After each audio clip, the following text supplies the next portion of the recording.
परम पूज्य आचार्य गुरुवर्षि विद्यासागर महाराज ने हम सभी के लिए जो हाइकू प्रदान किए हैं, उन हाइकू के अर्थों को यहाँ पे हम सभी समझ रहे हैं। उसी क्रम में आज हम एक नए हाइकू के अर्थ को समझेंगे। गुणालय में एकाध दोष कभी तिल सा लगे। गुणालय में एकाध दोष कभी तिल सा लगे। यहाँ पे सबसे पहले कह रहे हैं गुणालय। गुणालय का अर्थ क्या है? गुणालय का अर्थ है कि जिसमें गुण ही गुण विद्यमान हो, ऐसा व्यक्ति जिसमें गुण ही गुण हों। उसमें बहुत सारे गुण होने के बाद अगर यदि उसमें कोई दोष आ जाए, एक दोष भी हो, तो वह दोष उस तिल के समान दिखने लगता है। जैसे किसी व्यक्ति के साफ चेहरे पर कोई तिल हो, तो वह तिल उस व्यक्ति के साफ चेहरे पर अलग ही दिखता है। लोगों की दृष्टि उस साफ चेहरे से उस तिल की तरफ स्वतः ही चली जाती है। वैसे ही कोई गुणवान व्यक्ति हो, उसके अंदर अगर एक दोष भी आ जाए, तो लोगों की दृष्टि उसके सारे गुणों से हटकर उसके एक दोष पर लग जाती है, टिक जाती है।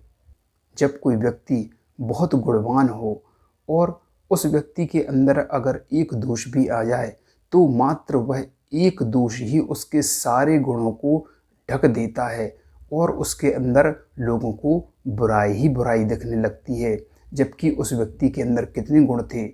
ऐसे ही संत कहते हैं कि हमें अपने जीवन में उन गुणों पर तो कार्य करना ही है, साथ में कोई दोष ना लग जाए, उस दोष की चिंता हमें करना चाहिए। उस दोष का ख्याल हमें रखना चाहिए कि कहीं वह दोष न लग जाए। इसका बहुत सतर्कता से ध्यान रखने की आवश्यकता होती है। जैसे हम देखते हैं कि कोई गुणवान व्यक्ति के अंदर दोष आ जाने पर वह चर्चा का विषय बन जाता है। सभी व्यक्ति उसी के बारे में, उसके उस दोष के बारे में चर्चा करते हैं। उस दोष के कारण उस व्यक्ति के सारे गुणों को लोग भूल जाते हैं और उसके दोषों पर सभी की दृष्टि टिक जाती है। इसलिए ऐसे गुणवान व्यक्तियों के लिए बहुत सतर्क रहने की आवश्यकता होती है, क्योंकि उनके अंदर दोष उत्पन्न ना हो पाए।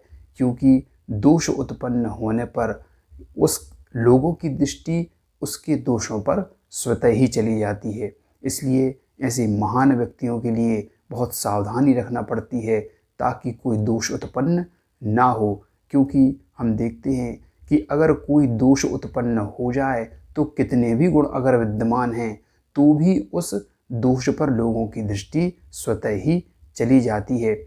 इसलिए दोष उत्पन्न ना हो, दोष ना लग जाए, इसलिए हमेशा अपने गुणों का उत्तरोत्तर विकास उसमें करते रहना चाहिए और कोई भी दोष ना लगे, इसके लिए प्रयास करना चाहिए। इस पूरे हाइकू का अर्थ अगर हम सभी संक्षिप्त में समझने की कोशिश करें, तो पूज्यवर यहाँ पे यही बताते हैं कि जो गुणवान व्यक्ति होता है, उस जो गुणालय होता है, जिसके अंदर गुण ही गुण विद्यमान होते हैं, ऐसे व्यक्ति के अंदर अगर कोई एक दोष भी लग जाए, सभी की दृष्टि उसके गुणों पर नहीं जाती, बल्कि उसके अंदर जो एक दोष उत्पन्न हो गया है, उस एक दोष पर सभी की दृष्टि चली जाती है। इसलिए संत कहते हैं कि जो उसके अंदर दोष हो लग जाता है, उस दोष की तुलना तिल के समान की है।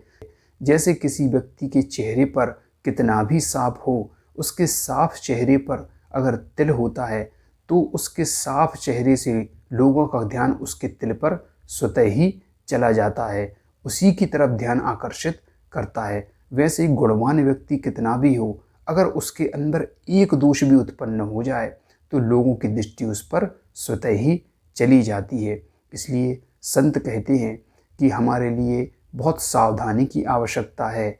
उन गुणवान व्यक्तियों के लिए बहुत सावधानी की आवश्यकता होती है कि उनके अंदर कोई दोष उत्पन्न ना हो पाए। इस पूरे हाइकू के अर्थ को यहाँ पर अभी हमने समझा।